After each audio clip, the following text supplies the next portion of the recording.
The huge rooms of a country house required armfuls of tall flowers. Each year this crop occupied a large area within the walled garden. In the plot Harry's earmarked, the gladiolus corms are already planted. Now conditions are right for him to prepare the rest of the ground for seed sowing.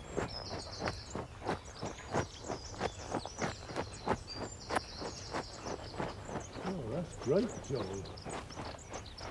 The conditions are perfect, and this bit of dust in April is lovely to see. The ground's worked down far better than I thought. When walking over it, it's like walking on velvet. And after all the heavy rains we've had and the total lack of frost, this has come down to a perfect condition. Absolutely ideal. The garden writer William Robinson reckoned that the output from such a plot was equal to that of 20 plant houses.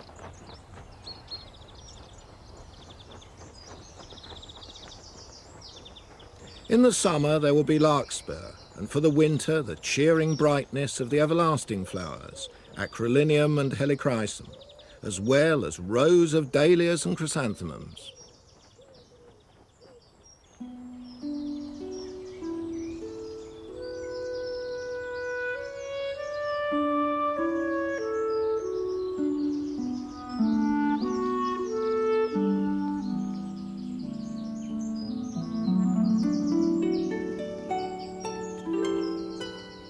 The delicate tints of the acrolegias give the herbaceous border its first burst of colour. Many varieties had long flourished in Britain, but the Victorians introduced more species from Europe and North America.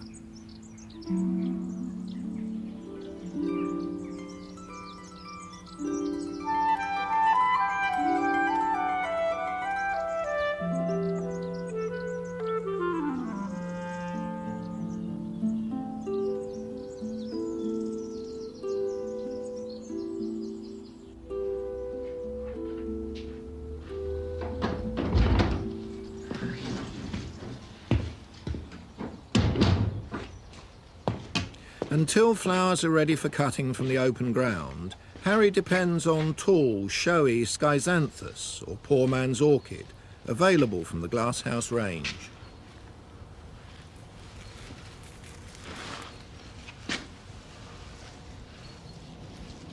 They could be used in the mansions, in groups, and very often they went out to functions. For Easter, they were used in the church decorations. Unfortunately, they have been grown too warm. They really want to be in a cold house, which it is possible to just keep the frost out, and then they produce a much more compact plant, but still quite spectacular in height. They will go about 3 feet, 3 feet 6. Far, far better than the modern ones today, which they've shut down in height to only about 12 inches.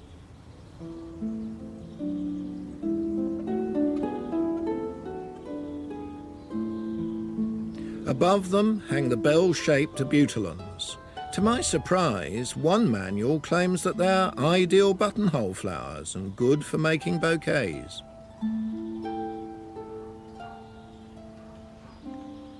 And below, the aptly named cigar plant.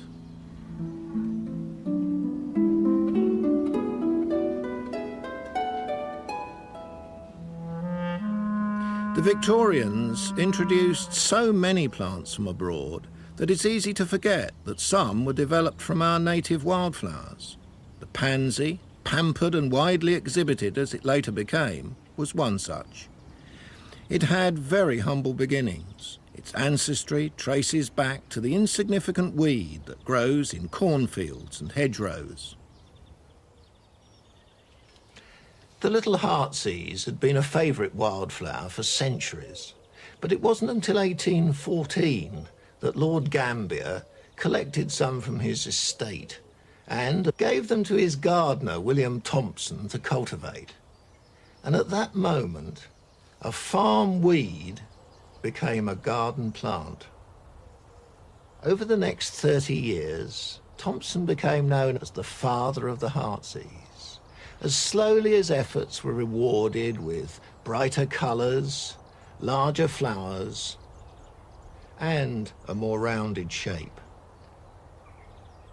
Then, as so often happens, the really important improvement came by chance. A seedling pansy in a bed of heathers. And, in William Thompson's own words, the little flower seemed like a miniature cat's face, steadfastly gazing at me. From this chance beginning, the pansy fell into the hands of enthusiasts whose ambition it was to exhibit a flower of perfect outline, well-defined margins and deeper colours. Under the fostering care of the florists, the pansy left the garden border to become the darling of the show tent. Yet these hybrids lacked vigour and became superseded by a Belgian import. Known as the Fancy, this robust strain was the forerunner of today's giant pansies.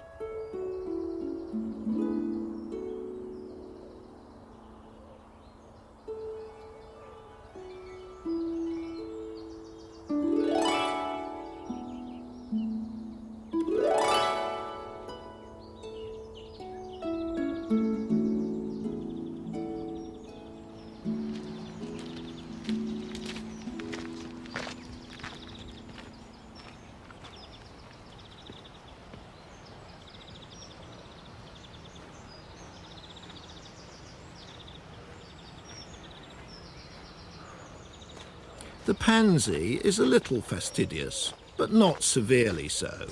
It thrives in a cool climate with partial shade and in a rich, moist, sandy soil. Following this advice, Harry finds the best spot in the garden for our collection to be planted out.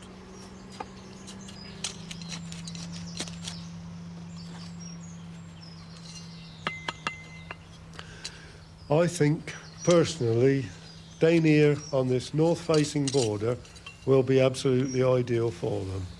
We get pansy disease easy in this area, and also in a summer with a reasonable bit of sun, this land drains out too quickly, and that is not good to them. We've worked some farmyard manure into the border and a bit of leaf soil. It keeps pretty damp down here, and after about 10 o'clock in the morning, it's completely sunless.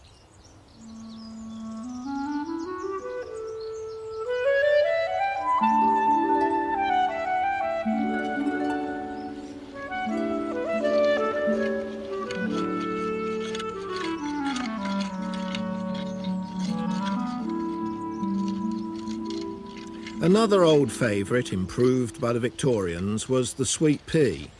It had come to these shores from Sicily in 1699, but was little developed during the following 150 years. The writer, Jane Loudon, thought it an ideal plant to be tended by the lady of the house, as it required continual watering, tying up, and cutting off of dead flowers. By 1840, there was still only a narrow range of colours, but this man was to change all that. Henry Eckford, head gardener at Borreton Park in Shropshire, made a name for himself, raising new varieties of sweet pea. It was a success he light-heartedly attributed to this bent silver threepenny piece, a talisman he had always carried with him since leaving his native Scotland.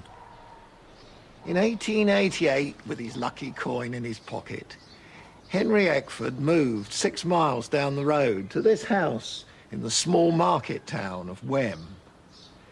As a head gardener, he'd been so successful in growing and selling sweet peas that he decided to rent some land and set up as a seedsman. The soil and weather conditions of the area seems to have suited the sweet pea. Within a few years, he'd made Wem the centre of sweet pea cultivation.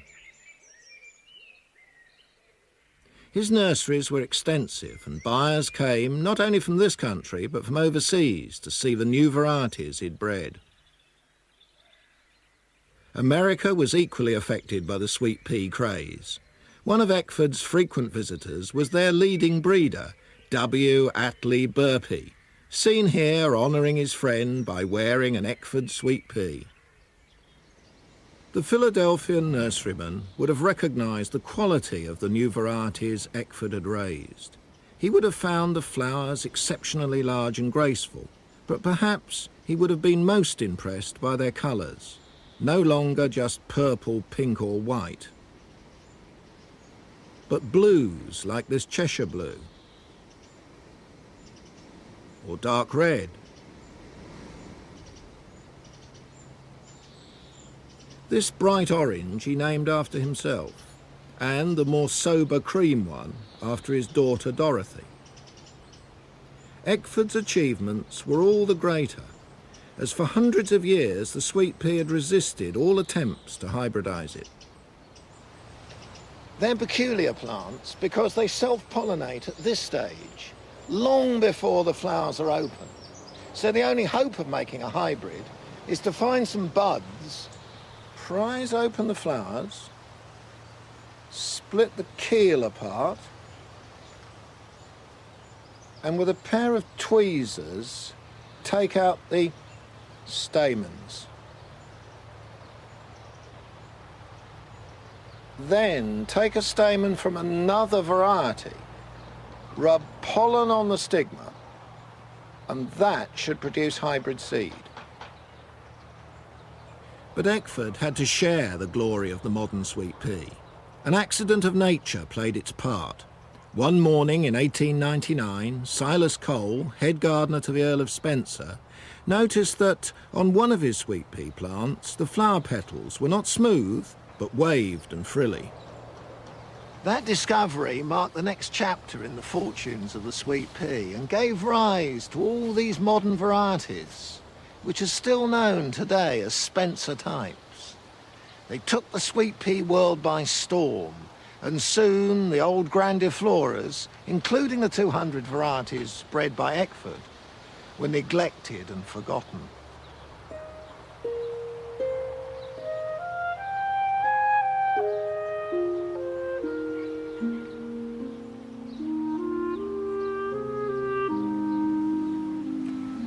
Eckford died in 1905.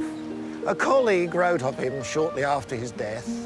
He walked among his sweet pea acres with toddling grandchildren about him. Hobnobbed affectionately with such old florist friends as went to see him. Talked about the dear companions of his youth. And on his deathbed smiled serenely on the world that he was leaving, without fear and without regret.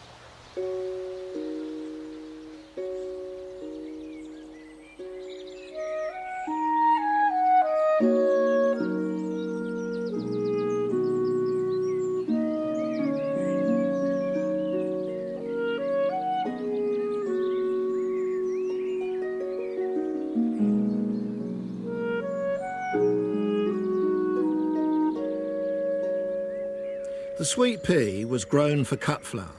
It played little part in the practice that dominated Victorian gardens for most of the century, bedding out.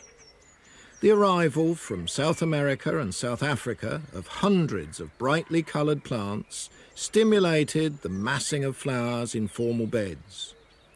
At first the style was simple, but gradually competition and the expertise of gardeners led to more ambitious designs, like this heraldic terrace at Castle Ashby.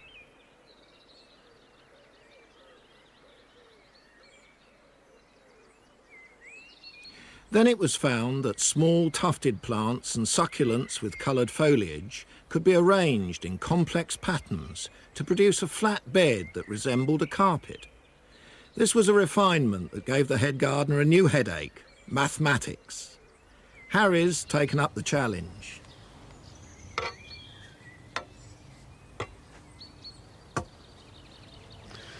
Marking out a carpet bed was something which I'd never had any experience of at all. I had read about it and I'd listened to men who'd done such a thing, and I had seen many examples of carpet bedding, how beautiful they could be. The size of this bed is 10 feet. It was only half of the size of the original plan which we took out of a book. But this book and one or two other books have never described how many plants we required. And that was going to be a monumental task because these plants all had to be raised. I had no idea whether they were planted as ordinary bedding where they were allowed to fill out as a plant would do and then keep it restricted, or where one planted on a colossally overplanted, I would call it, scale, and keep them starved and pinched in that position. Because the plants were chosen for their leaves and not their flowers, they were effective the whole summer through. Some had to be trimmed to keep them in shape, but careful selection allowed patterns to be created that had the intricacy and geometric form of a Turkish carpet.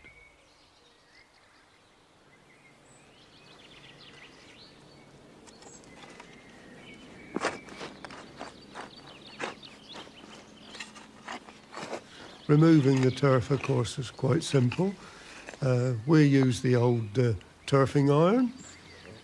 Something, again, a tool which I never ever really mastered, and I'll be the first to say so. Very often or after a time, my turfing iron comes up through the turf, so you better all watch out.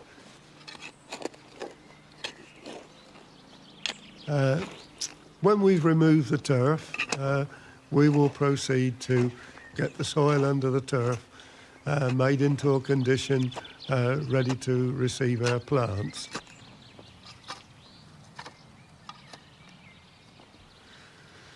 The centre stake, we will leave that in the middle all the time because we've now got to mark out the plants that we're going to plant to on the border. So we'll go back to the office and we'll work this out. This was a task not always readily accomplished by the average Victorian gardener. A writer to the Journal of Horticulture in 1861 complained that he had to get the local schoolmaster to help him out. His employer wanted a design of 3 oval beds, each to vary accurately in its proportions relative to the others. Harry's design is taken from Cassell's Popular Gardening. This plan was supposed to be a simple and easy to work one. Unfortunately, drawing at school was not one of my great subjects. It's taken a lot of study and working out, and I've wasted quite an amount of paper on it, but I think I'm getting there.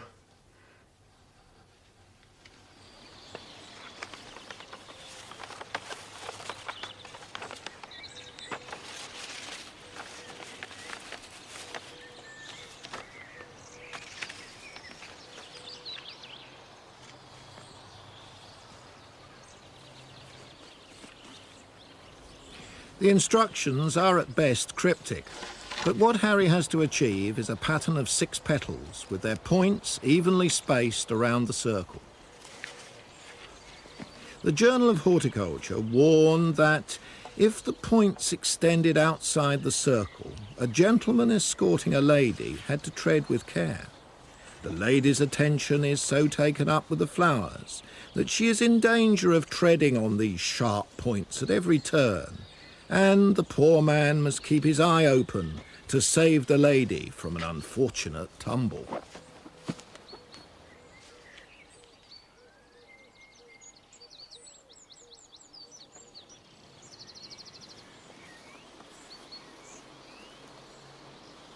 We've got to mark out the pattern by moving this string across and keeping it taut on the end, and it marks right across the bed. And we move around, and in the end, we will get the pattern we want. It was done by, I think we got 6 petals to do. Yeah, 6 stakes are driven in, and then the line goes from the one peg right across the bed to the other. It ends up the other side, and then you move on a peg, and you do the same thing again. And after you've done a few of those, then you can begin to see how it's coming. And although I have to stop and think each move before I make it, quite quickly I can see how this is going to work out.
The quantities of plants that had taken up valuable space in the glasshouses during the winter first had to be hardened off in the frame yard before being taken to the terrace or parterre.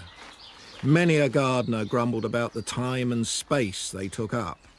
Not surprising when a carpet bed could use 30 plants to the square foot. Hey John, you start digging up the pyrethrum. At this stage, I've not had a time to really count up what we want, but it must be in the region to 2,000 to 3,000 plants for this 10-foot bed. The plan we're copying was a 20-foot bed.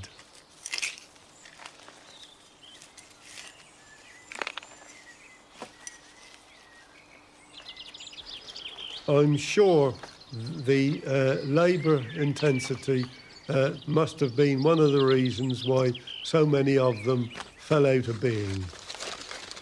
To fill up the beds, which many of these mansions had as the years rolled by, to have done anything like that on a carpet bed scale would have been a monumental task, because labour numbers had dropped considerably by the time I came on the scene to what it was in the early part of this century.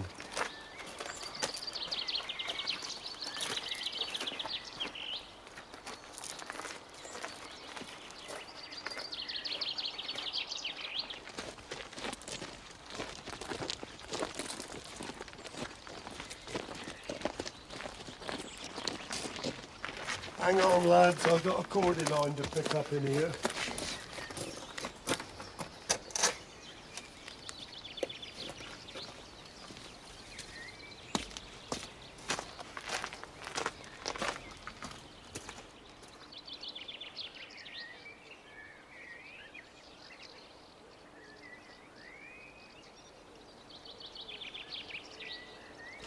Well, in a bed this shape, the first plant to go in is the central plant.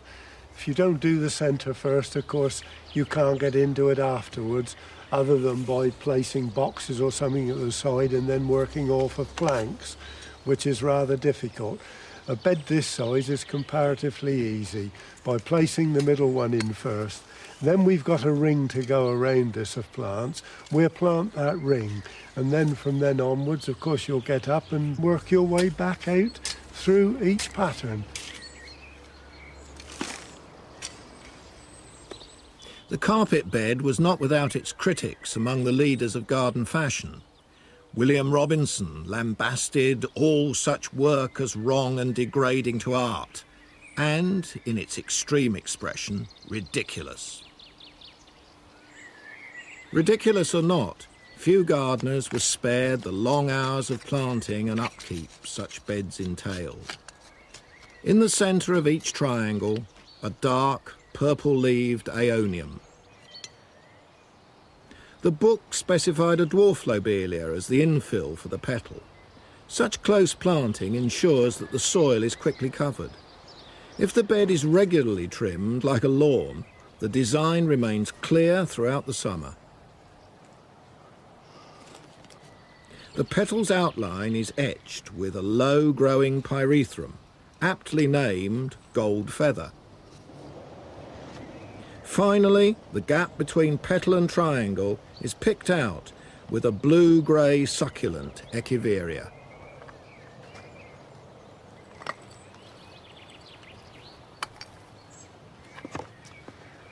Having planted it and stood back and looked at it, I was really pleased, I really was. It had been quite a bit of aggro with raising some of it, and now to see it in the bed and see all a lot of spare plants on the grass, my first reaction, of course, was, well, with all this lot, we could have done the real thing.